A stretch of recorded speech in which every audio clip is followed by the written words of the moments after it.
संता ठाई लाभ पाई उत्तम मनविता त्यांचे दास पुढे आसवले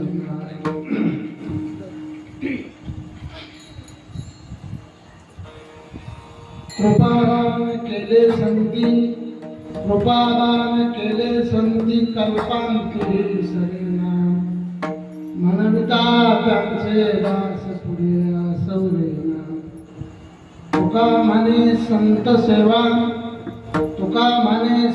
सेवा हेची देवा उत्तम मनविता त्यांचे दास पुढे आसवलेना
एक संता ठाई लाभ पाई उत्तम मनविता त्यांचे दास पुढे आसवलेना कृपादान केले संती कल्पांती सरेना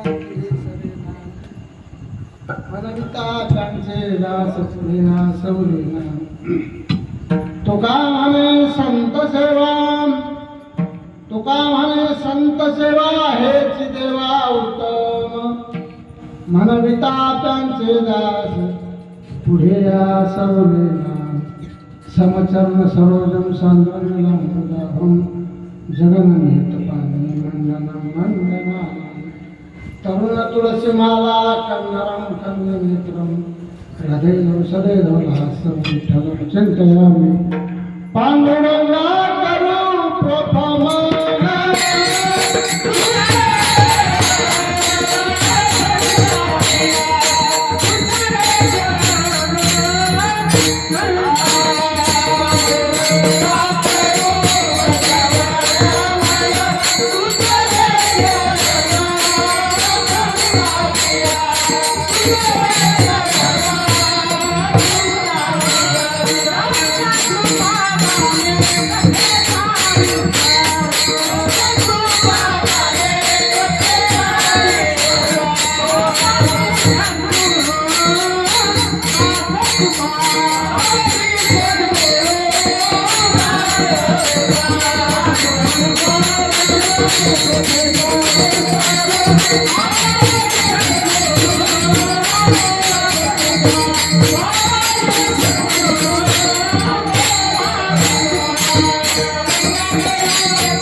वाक्या त्यांच्या कृपादाने कथेचा विस्तार बाबाजी सद्गुरु दास तुला काय माझी वाणी मानेल संतासी रंगवू चित्तासी आपुल्या जयांचे केल्या स्मरण होय सकळ विद्येचे हरिकरण तेचे बंधू सगळेचे रणसे म्हणून से ते नमस्कार आणि आता ओम नमो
तुमचा अनुग्रह धर्म पावन झालो चराचरी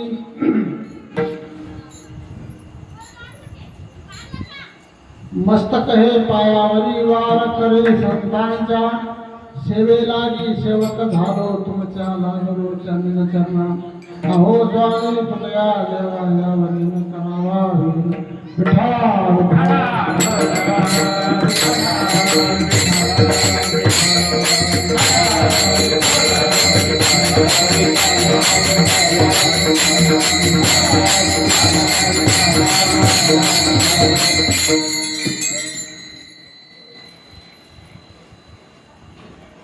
आजचा नैमित्तिक असणारा कार्यक्रम या कार्यक्रमाचं नैमित्य म्हणजे काय हरिभक्तीपरायण वैकुंठवासी गुरुवर्य बळीरामजी महाराज दोडगाव यांचं 6वं पुण्यस्मरण आणि 6व्या पुण्यस्मरणाच्या निमित्तानं आजची ही कीर्तनरूपी सेवा माझ्यासारख्या पामराकडं आमचे कुठे महाराजांनी दिली तो त्यांचा मोठेपणा आहे पण या सेवेच्या पात्रतेचा मी सुद्धा नाही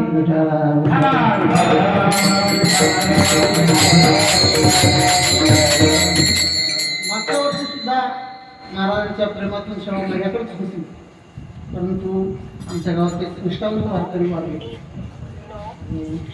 त्यांच्या मौतीच्या कार्यक्रमामुळे मला येता आलं महाराजांना महाराज मला माफ करा मी येऊ शकत नाही त्यांनाही कल्पना होती कारण त्यांनाही परिचय होता त्या महाराजांचा त्याच्यामुळं यावर्षी सुद्धा त्यांनी ही सेवा माझ्यासारख्या सर्वसामान्य माणसाकडे दिली तो त्यांचा मोठे गुण परंतु अशा महात्म्याची सेवा घडते हे आपलंही काही पुण्य असलं पाहिजे आणि म्हणून आजची सेवा ही सेवा अशा प्रकारची माझी नसून महाराजांचेच काही ऐकलेले शब्द माझ्या कानी आहेत आणि तेच मी आपल्यापुढे सांगण्याचा प्रयत्न करणार आहे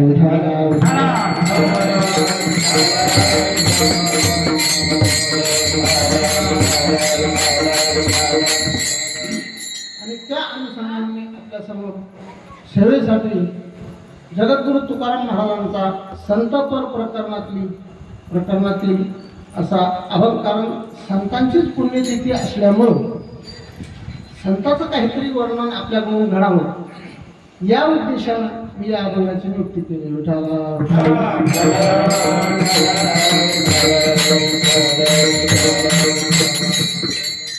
आजच्या अभंगामध्ये महाराज म्हणतात, हे जे अशा प्रकारचं कार्य घडतं, हे कार्य घडण्याकरता संतांचे फार अशा प्रकारचे आपल्यावर अनंत उपकार आहेत. संता एवढे उपकार कोणाचेच नाही, आई वडिलांचे सुद्धा एवढे उपकार नाही.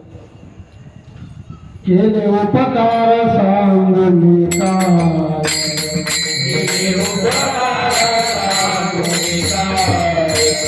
नापन करली आईची माय,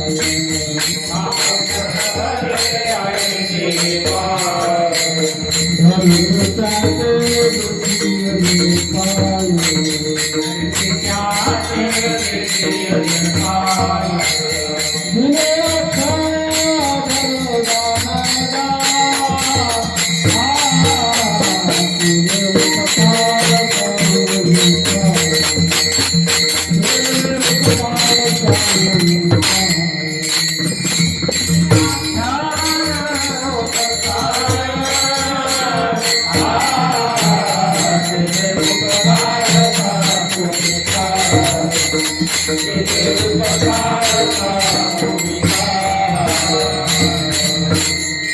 अनंत असे साधू संतांचे आपले उपकार आहेत.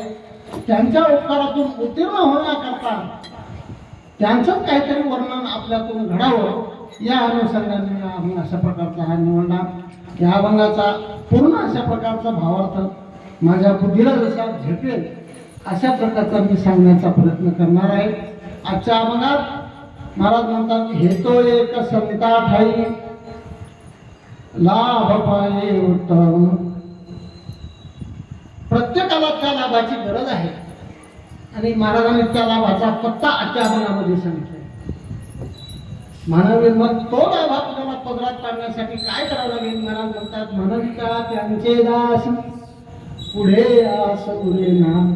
जर अशा प्रकारचा तो लाभ आपल्या पदरात पाडून घ्यायचा असेल तर त्यांचं दासत्व अशा प्रकारचं पत्करावं लागेल आणि त्यांचं दासत्व पत्करल्याच्या नंतर तो लाभ म्हणजे आपल्या पदरात अशा प्रकारचा पडेल. संत कसे म्हणजे फार अशा प्रकारचे उदार आहेत, कृपावंत आहेत. कृपादान केले संती कल्पांती सरेना. त्यांनी एकदा अशा प्रकारचं कृपेचं दान आपल्यावर दिलं, कल्पापर्यंत अशा प्रकारचं ते दान संपत नाही, न संपणारं अशा प्रकारचं दान ते देत असतात. म्हणून शेवटी महाराज म्हणतात, तुका म्हणे संत सेवा हेच देवा उत्तम. मानविता त्यांचे दास पुढे समीर. असा म्हणण्याचा सरावानी शब्दशः अर्थ आहे. याचा अर्थ जसा मला सांगता येईल असा सांगण्याचा प्रयत्न करणार आहे. विठ्ठला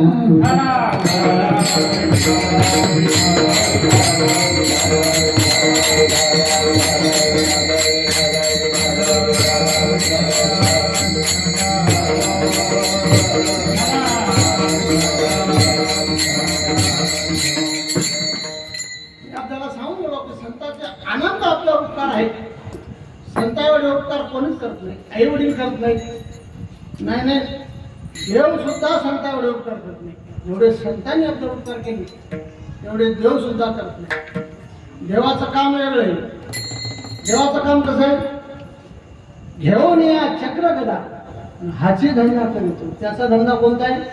भक्ता राखे पायापाशी दुर्जनाशी, हा त्याचा धंदा आहे. पण संताचं तसं नाही. दुरिताचे तिमिर जावो विश्वस्व धर्म सूर्य पाहू.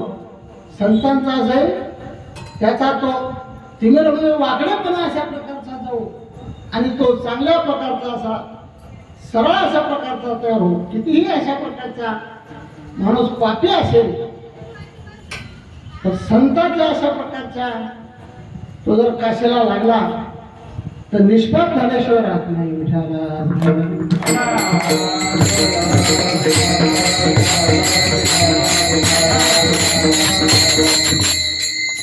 आई वडील देतात तो पिंडदान, आई वडील देतात तो जीवदान, आपला पिंडदान देवदान. देव देत असतो जीवदान आणि संत देत असतात कृपादान. आनंद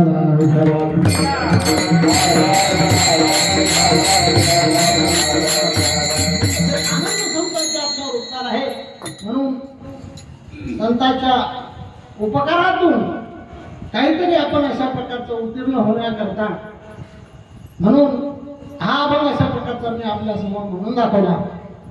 या अभंगातून महाराज म्हणतात लाभाचं ठिकाण सांगतात. लाभाचं ठिकाण लाभ कोणाला नको, प्रत्येकाला लाभ पाहिजे. लाभाची गरज हे प्रत्येकाला आहे, पण लाभ चांगला. लाभ शब्दाला जर आपण उलट केलं तर लाभ भला. मग भला लाभ असला तरच तो लाभ, नाही तर लाभ संसारात लाभ असतो. पण संसारातला लाभ कसा आहे? संसारातला लाभ म्हणजे लाभ आहे का हानी आहे हे सुद्धा त्या संसारी लोकांना कळत नाही. खरा लाभ फक्त परमार्थिक आणि साधू संतच अशा प्रकारचे पदरात पाडून देऊ शकतात. म्हणून लाभाचं ठिकाण अशा प्रकारचं साधूंनाच माहीत आहे.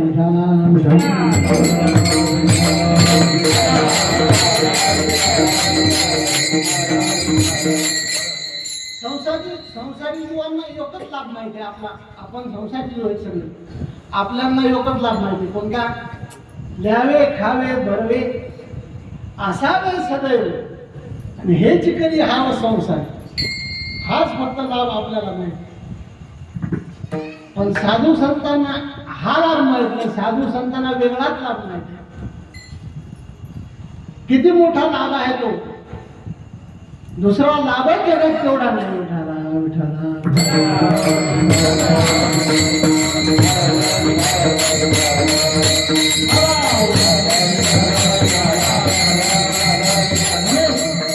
त्या अभंगात आजच्या अभंगात महाराज लाभ सांगू लागले.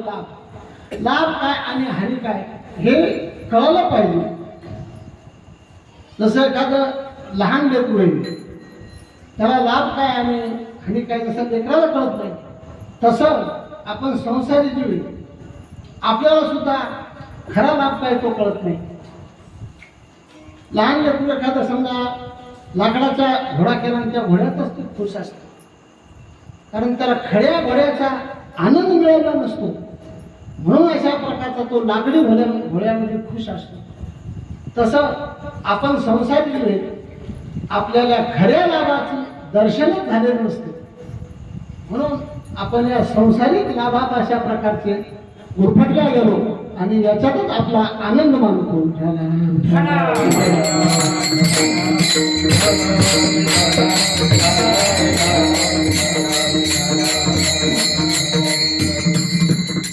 संसारात जर सुख असतो तर मोठ्या मोठ्या लोकांनी संसाराचा त्याग केला नसतो. अनेक मोठ्या मोठ्या लोकांनी त्याग केला. किती मोठ्या लोकांनी, एकच उदाहरण सांगतो आपल्या समोर. आता मामा संघ महाराज संघ असल्यामुळं समोर असल्यामुळं जास्त सांगायची गरज नाही पडणार. तेवढं सुख आपण भोगूच शकत नाही. एवढं सुख त्याची कल्पना सुद्धा आपण करू शकत नाही. एवढं मोठं सुख त्या सुखाचा त्याग केला.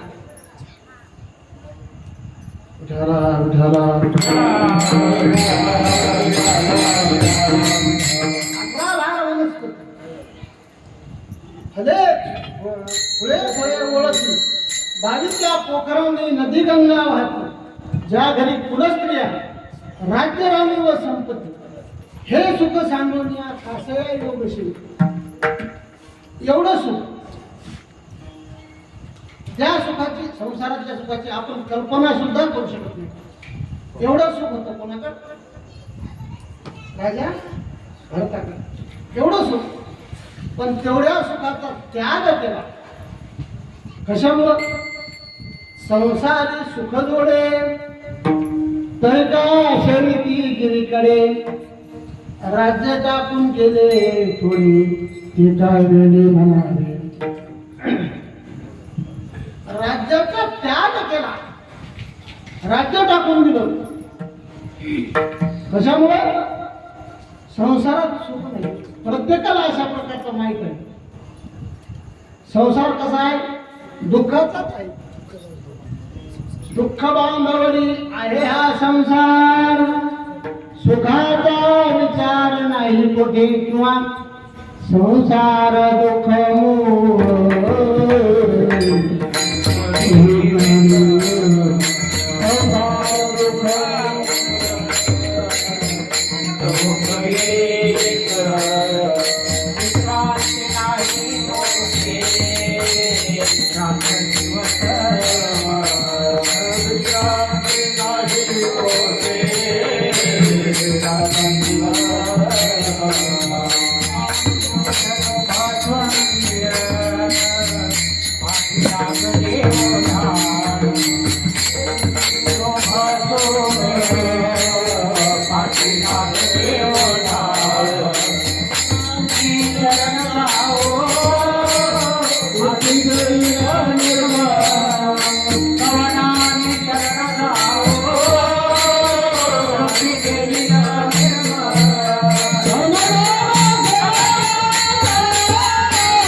संसार दुःख मूळ चहूकडे विंगण, विश्रांती नाही कोठे रात्रंदिवस तळमळ.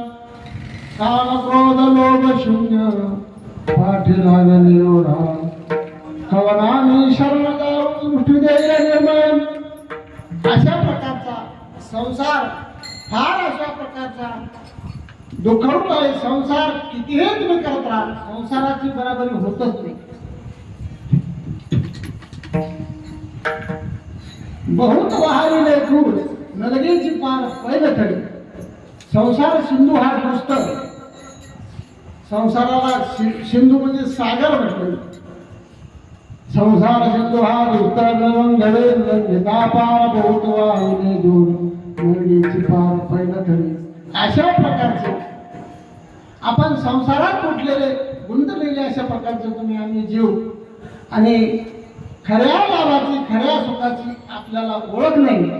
म्हणून महाराजांनी आज खऱ्या सुखाची ओळख करून देणारा अभंग आपल्या समोर सांगितला. आणि त्या अभंगाचं चरण पहिलं म्हणजे तो एक संत ठाई, तो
प्रकारचा. कोणता? हे तो एक संता ठाई लाभ पायी उत्तम. उत्तम लाभाची प्राप्ती फक्त संतापाशीच आहे. बाकी किती अशा प्रकारचे आपण फिरलो तर भेटणार नाही. नका हिंदू रानवणी पुसा संताला यावणी. हा लाभ जर आपल्याला मिळवायचा असेल तर या लाभाचा पत्ता फक्त संतच सांगू शकतात. हे तो एक संता ठाई लाभ पायी उत्तम. कोणी आपापल्या परीने अशा प्रकारचे लाभ ठरवतात. संसारातले लोक आपल्या संसारात आनंद मानतात त्याला अशा प्रकारचा लाभ मानतात. कोणी एखादा समजा व्यापारी असेल तो त्याच्या धंद्यातच त्याचा लाभ मानतो. एखादा नोकरदार असेल तो त्याच्या धंद्यात त्याला लाभ मानतो. पण खरा लाभ त्यापासून वेगळा आहे आणि खऱ्या लाभाचा पत्ता संताशिवाय कोणी अशा प्रकारचे सांगू शकत नाही. खरा लाभ फक्त संतांनाच माहीत आहे. म्हणून संत अशा प्रकारचे महाराज सांगतात, हे तो एक संता ठाई लाभ पायी उत्तम. आपण जर तो लाभ अशा प्रकारचा आपल्याला प्राप्त करून घ्यायचा असेल तर त्यांचं दासत्व पत्करणं हे आपलं काम आहे. जर आपल्याला संतांना जो लाभ झाला तो लाभ आपल्याला आपल्या पदरात पडून घ्यायचा असेल तर त्यांचं दासत्व करणं हे आपलं काम आहे. नाही तर एरवी आपण संसाराचे दास आहोत. कार्यदास होशी संसाराचा खर. आपण एरवी संसाराचे दास आहोत. पण साधू संत हे संताचे दास नसून संसाराचे दास नसून संसार तेही करतात आपणही करतो. पण त्यांच्यात आपल्यात बराचसा फरक आहे. आपलं कसं असतंय, साधू संतांचं कसं आहे, पोटापुरते काम आणि आगत ते करून. हे साधू संत आपलं काय फार फरक नाही, त्याच्यापेक्षा थोडं उलट आहे. आगत ते तो राम आणि पोटापुरते आपलं रात्रंदिवस काम. पोटा आगत ते तो राम आपला असेल पोटापुरता राम. पण साधूचा आणि आपला लय फरक आहे. एखादा महात्मा अशा प्रकारचा तो दिसत जरी आपण ते सारखे असतील, संत आणि आपण सारखे जरी दिसत असलो तरी त्यांचं आणि आपल्या भरपूर अशा प्रकारचं अंतर असतं. जसं उदाहरण सांगितलं, हिरा आणि गारा दिसायला सारख्याच पण असायला सारख्या. हिरा आयशा गारा दिसती दुरोनी. हिरा आणि गारा सारख्याच दिसतात परंतु त्यांच्या मोल जर बघितलं तर मोलात भरपूर अशा प्रकारचा काय. हिऱ्याचं मोल आहे, एक पृथ्वीचं मोल आहे म्हणतात. हिऱ्याचं मोल आहे का, हिऱ्याचं पृथ्वीचं मोल. एवढा अशा प्रकारचा तो हिरा. अशा प्रकारचं हिऱ्याचं मोल. तसं साधू आणि आपण सारखेच दिसतो. एक छोटस उदाहरण आठवलं मी सांगतो. भजन करा.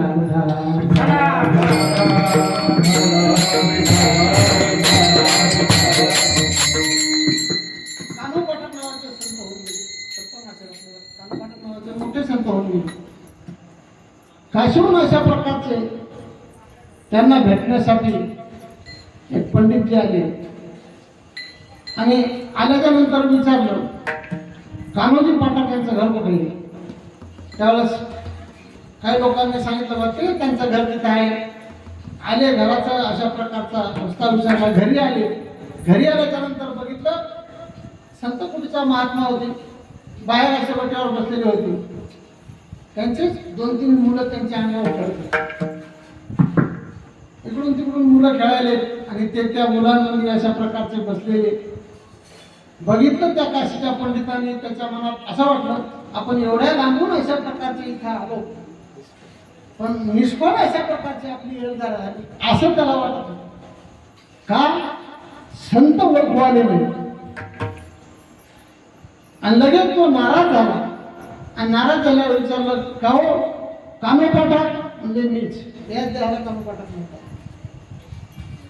काय म्हणजे तुमची ही अवस्था, मी अशा प्रकारचा तुम्हाला भेटण्यासाठी एवढ्या दुरून आलो आणि तुमची ही अवस्था.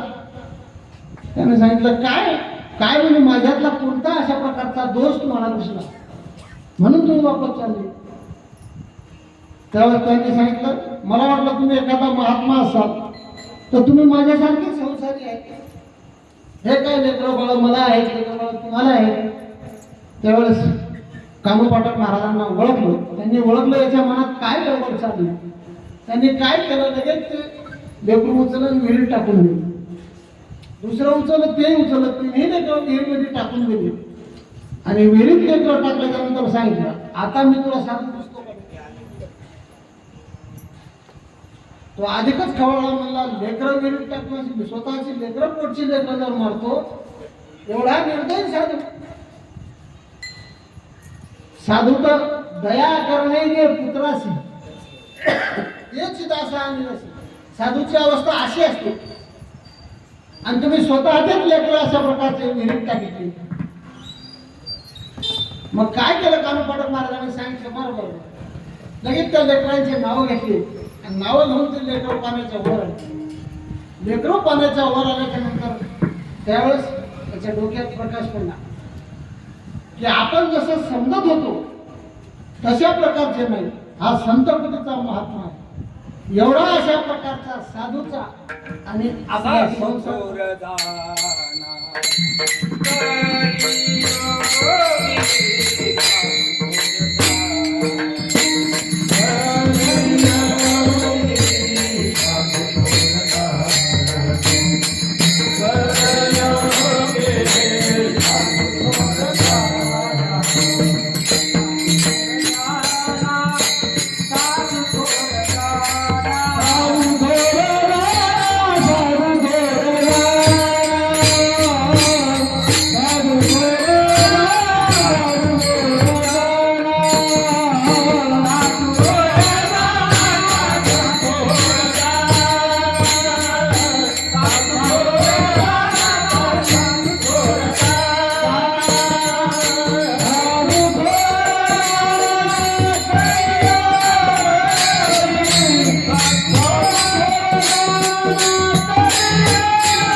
साधू थोर जाना, साधू थोर जाना कलियुगी. कलियुगामध्ये अशा प्रकारचे साधूचे अशा प्रकारचे मोठेपणाच्या आणि थोरपणाच्या लायकीचे आहे. आपला विषय काय होता साधू आणि आपण दिसायला जरी सारखे दिसत असलो तरी साधू आणि आपल्या बरंच अशा प्रकारचं अंतर असतं. ते दिसत असले आपल्यात भासत असले आपल्यात तरी पण आपल्यातून बरेचसे अशा प्रकारचे वेगळे असतात.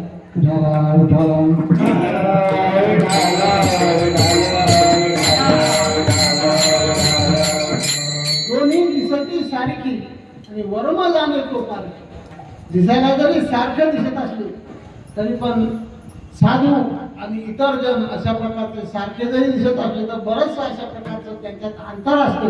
म्हणून अशा प्रकारचा लाभाचा पत्ता आणि आज महाराज अशा प्रकारचा लाभ अशा प्रकारचा सांगतात. लाभ कोणाला नको, प्रत्येकाला त्या लाभाची गरज आहे. लाभाची गरज प्रत्येकाला आहे पण आपल्याला खरा लाभ अशा प्रकारचा आतापर्यंत मिळाला नाही. जसं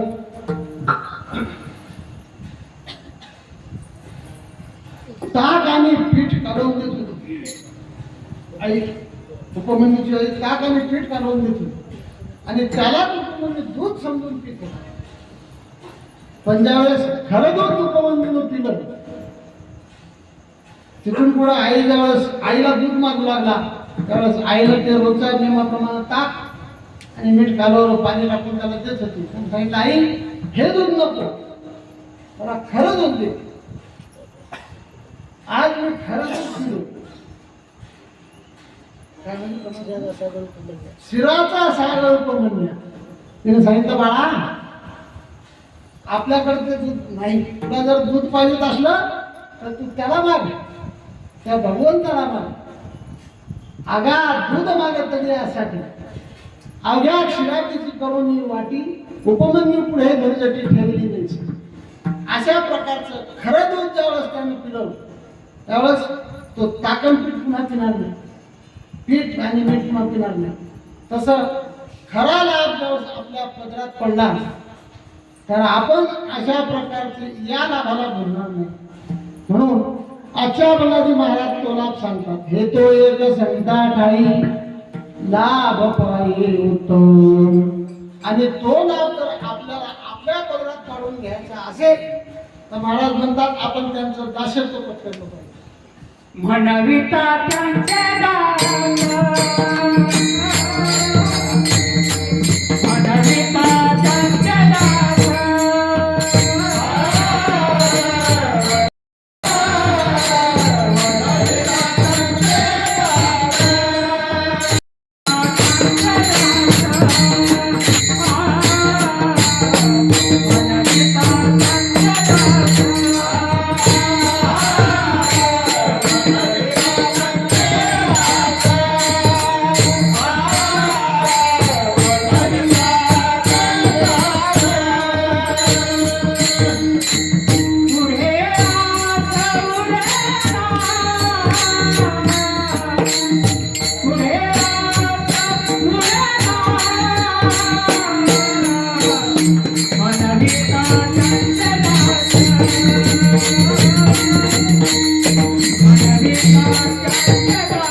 तर त्यांचं दासत्व आपल्याला पत्करावं लागेल.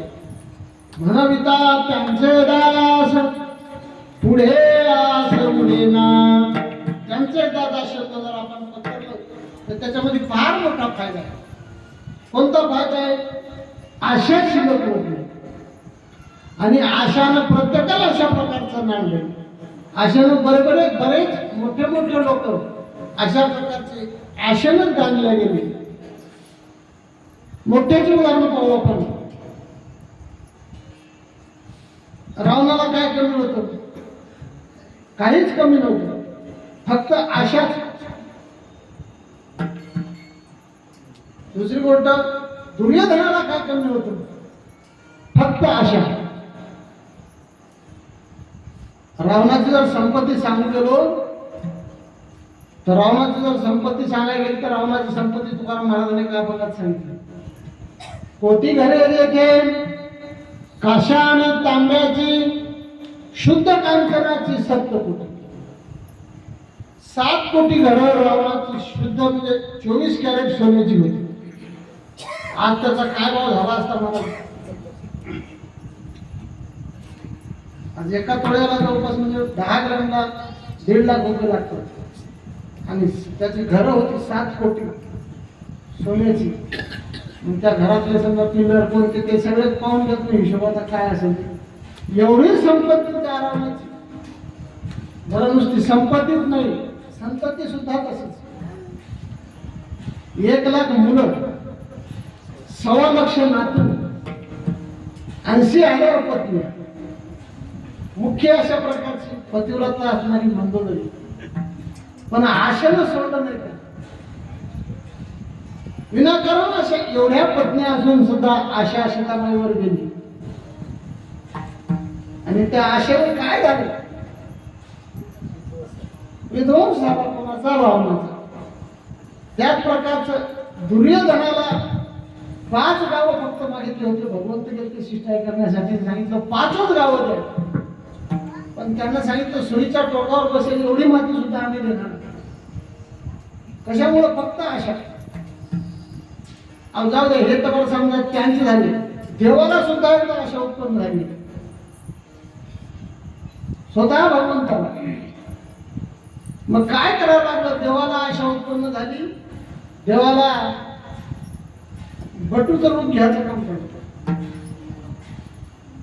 आशा उपजली भगवंताशी, नीच वामनत्व आले त्याशी. भगवंताला सुद्धा एकदा आशा उत्पन्न झाली आणि बळीच्या दारात भीक मागायसाठी गेली. अशा माणसाला भीक मागायला मोठ्या मोठ्याला लावली. म्हणून आशा ही दुःखाला अशा प्रकारची कारणीभूत आहे. म्हणून ती आशा अशा प्रकारची जर संपवायची असेल तर साधूचा दास बना, संतांचा दास बना. त्यांचे दास बनून आशा शिल्लक का राहत नाही? त्याचं एक कारण हे महत्वाचं. आपली जी आशा आहे ते आशेपेक्षा कितीतरी पटीने जास्त देतात. म्हणून आशा शिल्लकच राहत नाही. मला सांगा, एक छोटंसं उदाहरण सांगतो. एक भिकारी अशा प्रकारचा रस्त्यावर भीक मागत फिरत होता. आणि भीक मागत फिरत असताना त्या 1 रुपया 2 रुपये त्याला कोण दिले की तेवढ्यामध्ये तो समाधान मानत होता. पण एक सावकार अशा प्रकारचे त्याला भेटले आणि त्याने सांगितलं, असा पावसाळ्याचे दिवस होते, रस्त्याने अशा प्रकारचा तो चालला होता. म्हटलं, काय बाबा, एवढा अशा प्रकारचा पाऊस पडतो सारखा धो आणि तू एवढ्या पावसात आणि भीक मागत फिरतोस. तर मला काय करावं, माझं पोट मला मोठं बसू देत नाही, म्हणून अशा प्रकारचा मी फिरतो. जा, मला आजपासून भीक मागू नको, मी तुला 5 कोटी रुपये देतो. 5 कोटी रुपये त्याला दिले. भीक मागेल का तो? अशाच तसं महाराज म्हणतात, आशाच संपत्ती. कल्पपर्यंत अशा प्रकारचं, कल्पपर्यंत न संपणारी संपत्ती अशा प्रकारची साधू देतात. साधू जे देतात ते कधीच सरत नाही. आपली एक म्हण आहे, माणसाने दिलेलं पूर्ण, देवान दिलेलं सरण. तसं साधू जे देतात ते कल्पापर्यंत अशा प्रकारचं सरत नाही. साधून दिलेलं कल्पांतापर्यंत संपत नाही. म्हणून साधू अशा प्रकारचं देतात. म्हणून त्यांचं दासत्व अशा प्रकारचं आपण पत्करलं पाहिजे. साधूच जर आपण दासत्व पत्करलं तर साधू अशा प्रकारचे आशा पूर्ण अशा प्रकारची नाहीशी करतात.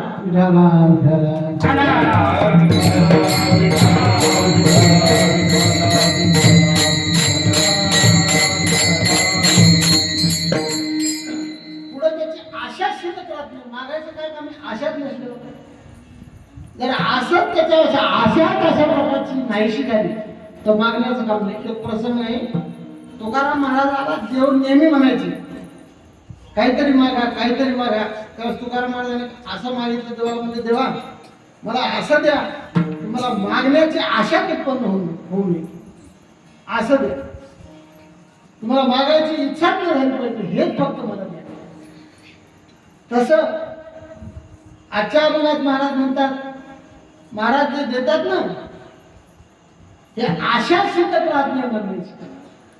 पुढे आशा उडे ना, मागण्याची आशा कशा प्रकारची शिल्लक राहत नाही. म्हणून करे पादान केले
कृपावान केले संती कल्पांती सरेना. संतान जर अशा प्रकारची आपल्यावर कृपा केली तर कल्पांतापर्यंत अशा प्रकारचं न सरणारं दान संत देतात. म्हणून आशा शिल्लक राहते. आशा कधी राहते माणसाची? आशेची धावपळीपर्यंत असते. त्याच्या आशेची अशा प्रकारची तृप्ती जोपर्यंत होत नाही तोपर्यंत आशेची धाव असते. जसं मृगजळ हवे असतात. हरिण सारखं अशा प्रकारचं धावत असतो. इथं पाणी असेल का, तिथं पाणी असेल का, असं करत करत ते कुठंच पाणी भरत नाही. शेवटी तो मरण पावतो. तसं आशाही माणसाची संपतच नाही. पण तीच आशा जर आपण संतांचे दास झालो आणि त्यांची जर आपल्यावर कृपा झाली, संतांची कृपा झाली तर मात्र नक्की अशा प्रकारचं कृपेचं दान त्यांनी जर दिलं तर कल्पांती शरेना. संतांनी जर अशा प्रकारची आपल्यावर कृपा केली आणि आपल्याला जर संतांनी दान दिलं, कृपेचं दान दिलं तर कल्पांताच्या पर्यंत अशा प्रकारचं ते दान संपत नाही. कल्पच्या कल्प अशा प्रकारचे गेले. आतापर्यंत काही लोक गेले, काही लोक आले. संतांजन दान ठरले. अनेक गोष्टीचा बदल झाला. अनेक गोष्टी आल्या, नव्या झाल्या, जुन्या झाल्या. पण आपण ज्यावेळेस, मी तर मला आता कालचं असेल, माझ्यापेक्षा तुमचं वय जास्त. तुम्ही म्हणता तेव्हापासून समजा रामकृष्ण आणि रूपावळी तीच आहे. तुकाराम महाराज म्हणत होते तेव्हापासून तीच आहे. नामदेव महाराज म्हणत होते त्यावेळेस तेच होते. बदल काहीच नाही. पण आज काय ताकद आहे त्याच्यात? कशामुळं? हे संतांचं कृपा झालं. संतांच्या मुखातून निघालेले शब्द आहे. संत कृपा झाली इमारत फळाली. संत कृपा झाली इमारत फळाली. संतांनी फक्त आपल्यावर कृपा अशा प्रकारची कळावं. संतांनी जर कृपा केली तर काय होणार नाही, काही होत आहे. इमारत अशा प्रकारची आपली फळं घेते. म्हणजे आपण कितीही अशा प्रकारचे मूर्ख असलो, कितीही माणूस मूर्ख असला तर संतांनी जर अशा प्रकारची कृपा केली ना तर तो वाचस्पती सारखा अशा प्रकारचा बोलतो. ही संतांची कृपेची ताकद आहे.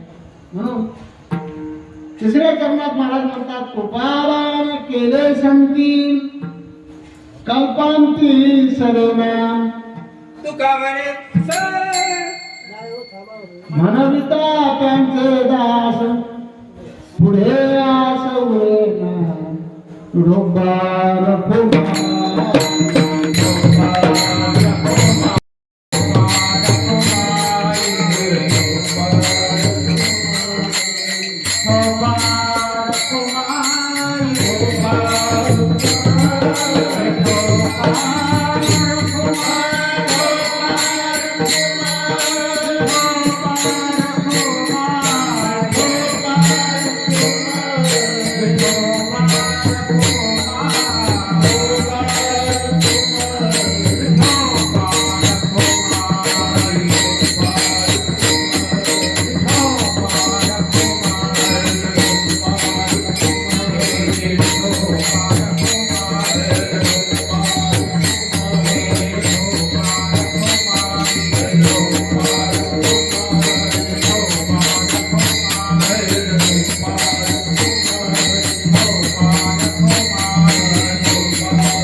हे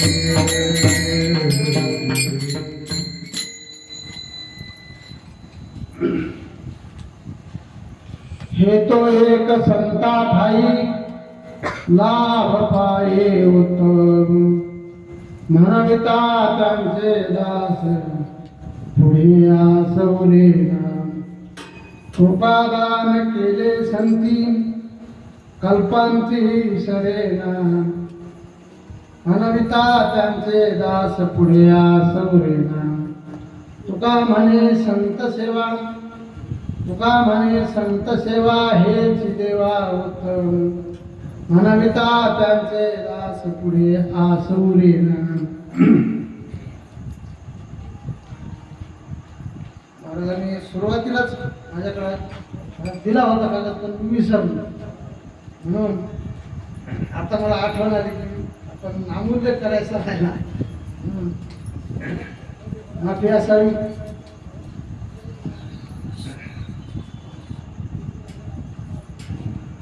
आजच्या माझ्या या कार्यक्रमाला सर्वच अशा प्रकारचे उपस्थित गुरुजन मंडळी आहेत. त्याच प्रकारचे विशेष काही कीर्तनकार महाराज सुद्धा याच्यामध्ये आहेत.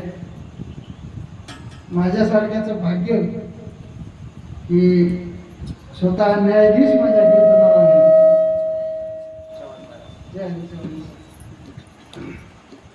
श्री हरिभक्तपरायण चव्हाण महाराज हे सुद्धा माझ्यासारख्या सामान्य माणसाच्या कीर्तनाला हजर आहेत. तसेच हरिभक्तपरायण कुंदे महाराज हे सुद्धा माझ्या कीर्तनाला हजर आहेत. त्याच प्रकारचे हरिभक्तपरायण अश्विन महाराज सुद्धा केले का? बरं ठीक आहे, ते केले. त्याच प्रकारचे गायनाचार्य चष्मा नसल्यामुळे रामनाथ महाराज का सुधाकर महाराज. त्याच प्रकारचे भुले महाराज ओंकार महाराज चष्मा नसल्यामुळे माळी मामा सर. त्याच प्रकारचे मगर महाराज सहकार्य श्री कवळे पाटील महाराज मस्के पाटील महाराज. त्याच प्रकारचे क्षीरसागर महाराज. सर्व विठ्ठल रुक्माई भक्त भजन मंडळ चौधरी कॉलनी काय चौधरी कॉलनी चिकलठाण. मला चष्मा नसल्यामुळे दिसत. हा युट्यूब चॅनल काय तुमचं नाव? धार्मिक व्हिडिओ जयस्वाल राजेश जयस्वाल. राजेश जयस्वालजी हे सुद्धा आपल्या युट्यूब चॅनलच्या माध्यमातून माझ्यासारख्या सामान्य माणसाचं कीर्तन अशा प्रकारचं तुमच्यापर्यंत पोहोचवण्याचं काम करतात. हे सुरुवातीलाच नामनिर्देशन करायला पाहिजे होतं. त्याच प्रकारे आमचे मृदंगाचार्य आणि संस्थापनाची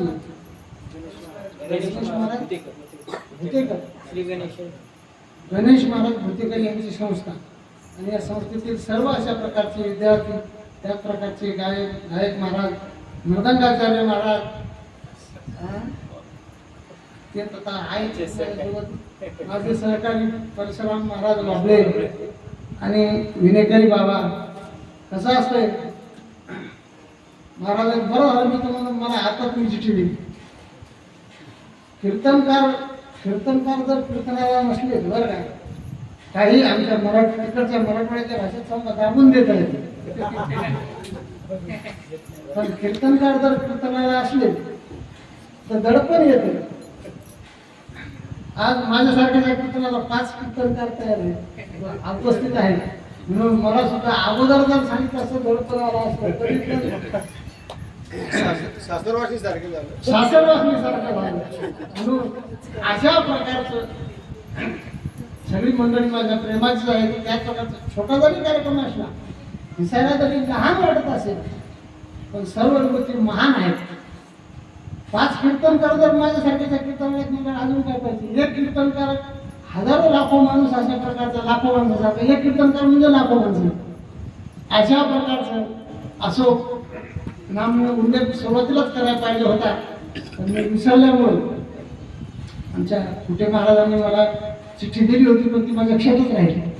म्हणून बळीरामजी महाराज काय महाराजांचा परिचय द्यावा महाराजांसोबत मी जवळपास 30-40 वर्ष महाराजांच्या सान्निध्यात राहिले आणि महाराजांचीच कृपा काहीतरी त्यावेळेस कीर्तनाचा अंग मला आताही नाही आणि त्यावेळेसही नव्हतं समजा. त्यावेळेस मला कीर्तनाचं अंगच नव्हतं सांगितलं बरं का सर. मी फक्त गायनाचं काम करत होतो आणि वादनाचं काम करत होतो. महाराजांचे बरेचसे कीर्तन मी वाजवले. बरेचसे म्हणजे असं म्हणता येईल 1000-2000च्या वर म्हणलं तरी चालतं. महाराज आमच्या भागात आले की महाराजांचे कार्यक्रम सारखे 1 महिना आमच्या त्या पांगरी नावाचं गाव आमच्या शेजारी ते 1 महिन्याचा चातुर्मास असतो. महाराज 1 महिन्याचा अधिक मास दर 3 वर्षी 1 महिन्याचा अधिक मास असतो. 1 महिनाभर महाराजांचं दररोज कीर्तन काय महाराजांचा अभ्यास सांगावा. दररोज महाराजांच्या कीर्तनाला मी हजर असायचे पण दररोजचा विषय वेगळाच. काय बुद्धीची क्षमता असेल की माझे विद्यार्थी होते संस्थेचे माझे विद्यार्थी होते महाराज जो महाराज संस्थेचे काय त्यांची कॅपॅसिटी असेल तेव्हा आपलं नशीब कमी जास्त दिवस ते आपल्याला राहू शकले नाही. आपलं दुर्भाग्य म्हणतो तशा माणसाची आज गरज होती. पण महाराज अशा प्रकारचे त्या लॉकडाऊनच्या महामारीमध्ये अशा प्रकारचे महाराजांचं देहावसान झालं आणि त्यांचे सुपुत्र असणारे ज्येष्ठ आमचे शिवदास महाराज तसेच लहाने रामदास महाराज अजून हरिदास महाराज हे 3 अशा प्रकारचे त्यांचे सुपुत्र आणि त्यांनी हा असा प्रकारचा कार्यक्रम घडून आणला. कारण कसं आहे शुद्ध पिझा प्रोटीन फळे रसायन हे त्याच्यातच ओळखू येते.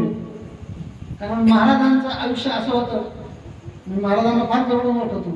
त्यावेळेस महाराज तिकडे येत होते आमच्याकडे. त्यावेळेस घरची काय अवस्था आहे घरची काय म्हणजे काय असेल घरी किंवा काय नसेल अजिबात महाराजांना भान नसायचं की घराकडे काय असेल आणि काय नसेल त्याचा अजिबात म्हणजे विधेही अशा प्रकारची अवस्था.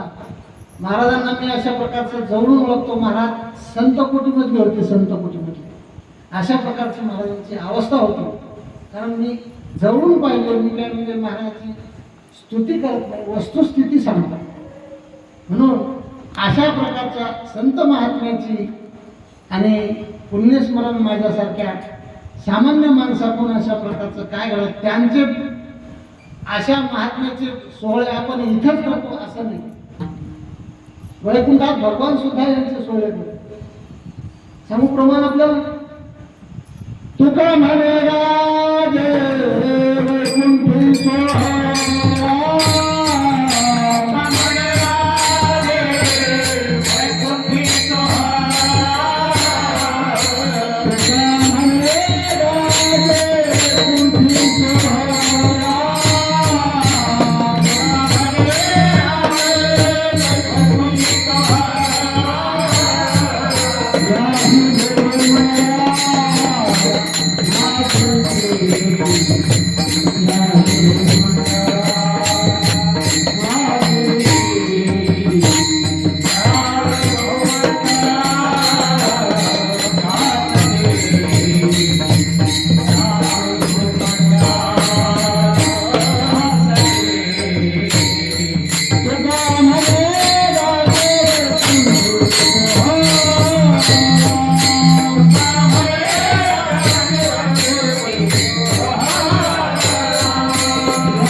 भगवान सुद्धा अशा प्रकारचा वैकुंठात सोहळे करतो. तुका म्हणे गाजे वैकुंठी सोहळा याही भूमंडळा माझी कीर्ती अशा प्रकारचे महाराज आणि महाराजांच्या आशीर्वादाने 4 शब्द अशा प्रकारचे बोलू शकलो.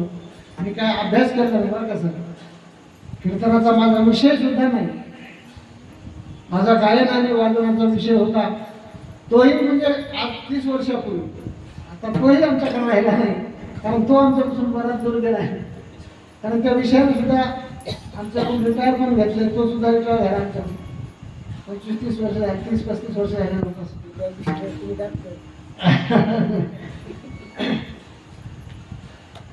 मग अशा प्रकारची ही सेवा आणि महाराजांची सेवा करावी या उद्देशाने अशा प्रकारचा मी सरांनी अशा प्रकारचं मला बोलवलं. मागच्या वर्षी सुद्धा सरांचा मला निरोप होता, येणार होतो मी, पण आमच्या गावात एक महात्मा वारले आणि त्याच्यामुळे मी येऊ शकलो. म्हणून त्यांच्या मनातली ती एक इच्छा अपूर्ण राहिल्यामुळं यावर्षी अशा प्रकारची ती इच्छा त्यांची मला पूर्ण करण्यासाठी येण्याचं काम करण्यात. आता पेरणीचा टाईम आमचे परशुराम महाराज म्हणले पेरणी सुरू आहे. मला चला पेरणं सुरू असेल तर पण सरांसाठी आपल्याला जावंच लागतं. म्हणून अशा प्रकारचा हा योग जे सुरुवातीला बोलायचं होतं पण मला आठवण न राहिल्यामुळं अशा प्रकारचा हा योग आमच्या शिवदास महाराजांनी घडवून आणला आणि त्या योगानं तुमचं सर्वांचं मला दर्शन लागलं. सरांसारखं तुम्हाला दर्शन झालं नसतं, 5-5 कीर्तन करायचं मला दर्शन झालं नसतं. म्हणून हा योग फक्त आमच्या सरांमुळे आला. त्याच प्रकारचे गायक मंडळी, वादक मंडळी सर्वांचा परिचय झाला आणि सर्वांनी अशा प्रकारचं मला सांभाळून घेतलं. मृदंगाचार्यांनी थापा मारल्या नाही, चाका मारल्या नाही, म्हणून अशा प्रकारचे मी 4 शब्द बोलू शकलो. तर त्यांनी जर आडव्या तिला छाटा थापा मारल्या तर कीर्तनकाराचं काय खरं नसतं. कीर्तनकार कसा वाजवायचा हे मृदंगाच्या हातात असते, त्याला कसं वाजवायचं. म्हणून अशा प्रकारची झालेली सेवा तुम्हाला सर्व अशा प्रकारचे श्रोते मंडळी, गुरुजन मंडळी, मृदंगाचार्य, त्याच प्रकारचे महाराजांचे बंधू, सर्व अशा प्रकारचे गुरुजन मंडळी, महाराज मंडळी, शिवदास महाराज, सर्व अशा प्रकारचे विनेकरी, माता मौल्या सर्वांच्या चरणी सेवा समर्पित करतो. म्हणून आजच्या अभंगामध्ये महाराज म्हणून आले, तो काय म्हणे, विठाला विठाला संत सेवा हे देवा उत्तम. महाराज म्हणतात त्या संतांची जर अशा प्रकारची सेवा केली तर ती सेवा भगवान परमात्म्याला सुद्धा अशा प्रकारची आवडते. म्हणा नामा म्हणया तुका म्हणे संत सेवा, तुका म्हणे संत, तुका म्हणे संत सेवा, संत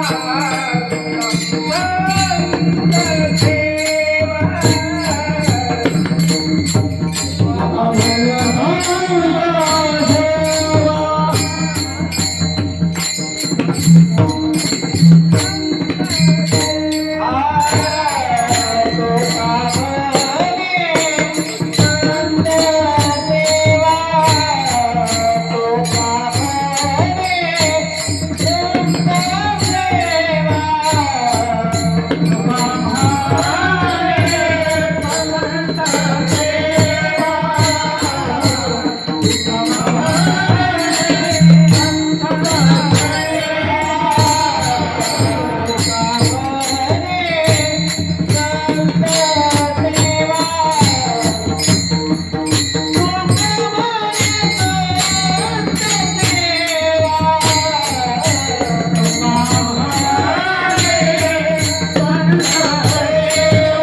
संता ठाई लाभ पायी उत्तम म्हणविता त्यांचे दास पुढे सौरेना कृपादान केले संती कल्पांती सरेना तुका म्हणे संत सेवा हेच देवा उत्तम. पहिल्या चरणामध्ये म्हणतात उत्तम अशा प्रकारचा लाभ जर आपल्याला पदरात पडून घ्यायचा असेल तर उत्तम अशा प्रकारची सेवा करा. तुका म्हणे संत सेवा हेच देवा उत्तम. उत्तम लाभ पदरात पडून घ्यायचा असेल तर उत्तम अशा प्रकारची सेवा करा.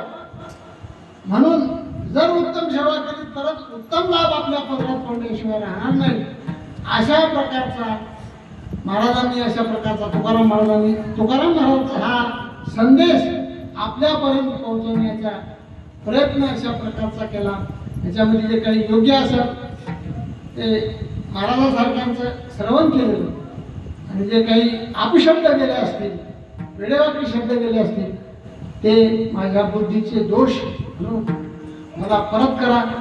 पुनश्च एकदा झालेली सेवा सर्व गुरुजन मंडळी पांडुरंग परमात्म्याच्या चरणी समर्पित करून सेवेला अशा प्रकारचा इथं पुण्यराम देतो. ज्ञानेश्वर